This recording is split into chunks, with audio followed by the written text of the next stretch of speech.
주님, 오늘도 우리를 겸손하게 하시고 우리의 마음이 온유한 자로 변화되어 살아가게 하옵소서.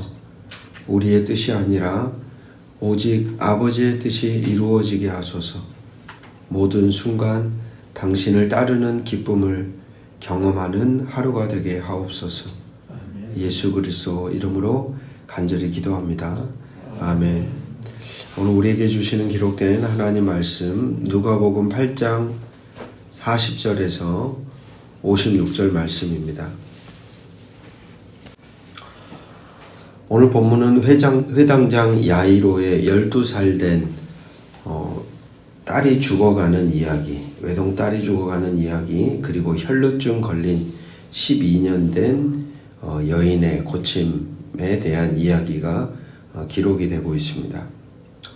유대인 회당에는 회당장이 보통 3명이 있었다고 합니다. 그 중에 한 사람 야이로가 예수님께 나와 딸의 병을 고쳐달라고 요청하는 것처럼 누가는 유대교 신앙을 가진 이들도 예수님 앞으로 나와야 한다는 것을 오늘 본문 속에서 우리에게 말해줍니다.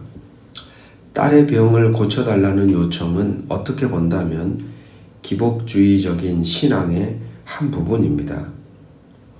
기복주의도 신앙의 한 부분이며 특별히 신앙의 첫 출발점으로 의미를 가지는 경우들이 사실 참 많습니다.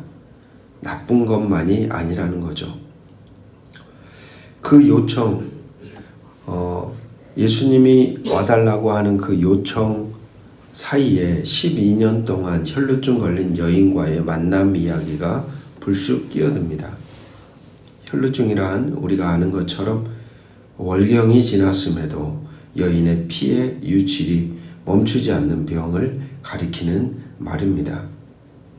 유대인들이 규정한 정결법에는 이 혈루증이 육체적 질병뿐만이 아니라 다른 이들과의 물건을 부정하게 만드는 오염의 근원으로 간주했습니다. 당연히 사회적으로 격리되는 것은 말할 것도 없고 종교적으로도 바라보는 시선이 좋지 않았겠죠. 죄인이라고 낙인에서 벗어날 수 없었습니다. 그래서 걸린 여인들은 이혼이 다반사였고 가정을 떠나 성 밖에서 생활을 해야만 했고 당연히 유대인들의 회당 예배에도 참여가 금지됩니다. 그런 시간이 무려 12년. 12년이라는 수는 상징적인 숫자로 7 그리고 5의 만남, 즉 완전수로 얼마나 여인이 괴롭고 고통스러운 시간에 머물러 서 있는지를 보여주는 숫자가 바로 12입니다. 그러했던 여인이 예수님의 옷자락을 만진 즉시 나음을 입습니다. 원래 부정한 것이 정한 것을 만나면 부정해지는데 부정한 것이 정한 것을 만나 정하여지는 놀라운 일이 일어난 것이죠.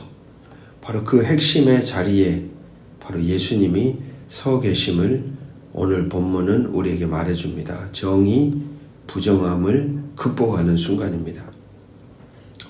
예수님과 접촉이 된다는 것, 즉 예수님과 관계를 맺는다는 것, 예수님을 바르게 안다는 것은 어떤 사실을 알고 모르고의 문제가 아니라 한 존재가 정해지고 새로워지고 회복되어지고 새로운 삶을 살아가게 하는 놀라운 역사임을 오늘 본문은 우리에게 말해줍니다.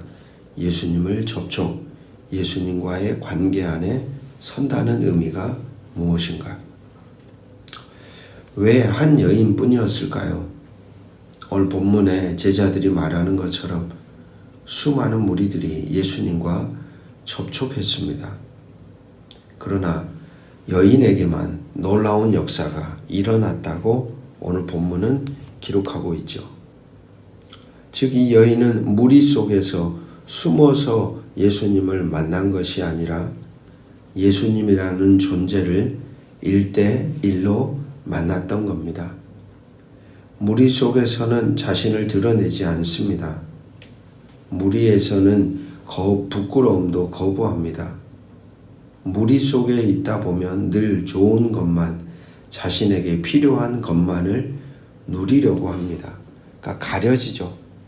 무리 안에 있다 보면 굳이 나의 치부나 나의 더러운 민낯이 드러날 일이 없습니다. 그래서 군중 속에 사람들은 조용히 자신의 존재를 숨기고 있기를 원합니다.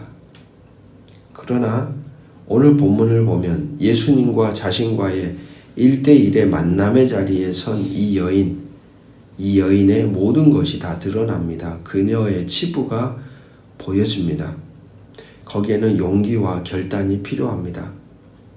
하지만 거기에는 진정한 자기 자신의 치유, 회복, 그리고 새로워짐의 역사가 일어납니다. 이유는 그렇게 자신의 존재의 치부가 보여지는 대상이 어떤 사람이 아닌 그리스도 예수이기 때문입니다. 매일매일 주어지는 말씀도 동일합니다. 가면을 벗고서 우리 자신과 그 말씀 속에서 다가오시는 예수님을 우리도 역시 무리로 만날 것이 아니라 인격적으로 1대1로 만나 주고받고 대화를 나누어야 합니다. 예수님과 대화를 나누고 1대1의 관계 안에 서야 한다는 사실이죠.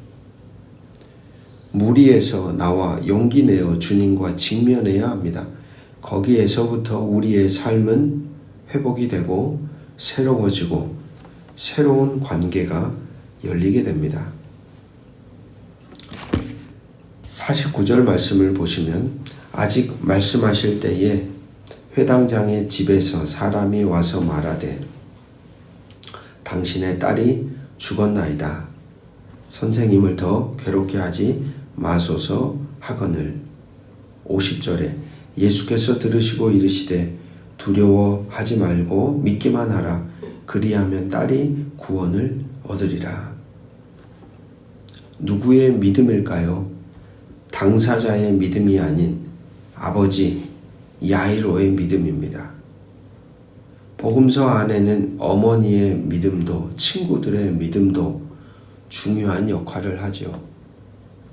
하나님의 은혜가 임하는 영역을 제한할 수가 없습니다. 누군가의 대신하는 믿음도 참 중요한 역할을 한다는 것을 보여줍니다.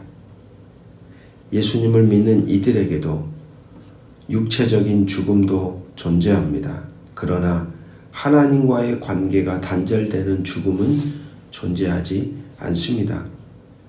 모든 희망이 사라지고 절망의 끝에 이르는 죽음은 존재하지 않습니다. 하나님의 통치 안에 거하는 것이 진정 살아있는 것입니다. 오늘 8장 52절 같이 한번 우리 선포하며 읽어보겠습니다. 시작. 모든 사람이 아이를 위하여 울며 통곡하며 예수께서 이르시되 울지 말라. 죽은 것이 아니라 잔다 하시니. 그렇습니다. 예수님을 믿는 이들에게 육체적인 죽음이 존재합니다. 하지만 하나님과의 관계가 단절되는 죽음은 존재하지 않습니다. 오늘 주님은 그 죽은 아이를 바라보며 잔다고 하시죠. 즉 끊어지지 않는다라는 겁니다. 모든 희망이 사라지고 절망의 끝에 이르는 죽음이 믿는 이들 안에 존재하지 않습니다. 그들은 모두 살았으나 죽었으나 호흡을 하지 않으나 하나님의 통치 안에 거하고 있다는 사실을 오늘 이 아이를 일으켜 깨우시는 예수님의 음성을 통해 우리는 깨닫게 됩니다. 오늘도 이러한 믿음을 가지고 내 삶, 내 환경, 상황에 얽매이지 않고 진정한 하나님의 통치 안에 거하는 존재로 오늘도 응답하며 살아가는 1대1의 만남 속에 날로 새로운 관계의 깊이를 더해가는 복된 자로 오늘도 살아가시기를 주의 이름으로 축복합니다. 기도하겠습니다. 주님, 우리도 때론 야이로처럼 절박한 마음으로 주님 앞에 나아갑니다. 살려달라고, 회복시켜달라고, 그리고 우리의 기도를 들어달라고. 때로는 12년 된 병을 앓은 여인처럼 상처 입고 버려지고 누구에게도 말할 수 없는 아픔을 안고 숨죽이며 주님을 만지려고 합니다. 그러나 주님, 우리의 부름에 응답하시고 우리의 손길에 응답하시며 우리를 향해 딸아, 아들아 라고 부르시는 주님. 오늘도 무리 속에 숨어 있는 것이 아니라 온전히 나를 바라보시는 주님 앞에 나아가 두려움 없이 당신을 마주하게 하옵소서. 광풍이 몰아쳐도 죽음이 우리를 덮어도 두려워하지 말라, 믿기만 하라 하시는 그 말씀 붙잡고 그 자리에서도 함께 하시는 예수를 마주하며 인생을 붙들고 서게 하여 주시옵소서. 우리를 새롭게 하시는 주님, 오늘도 주님 앞에 나아갑니다. 주님을 만지게 하시고 당신이 우리를 만져 주시기를 주 예수 그리스도 이름으로 간절히 기도합니다. 아멘.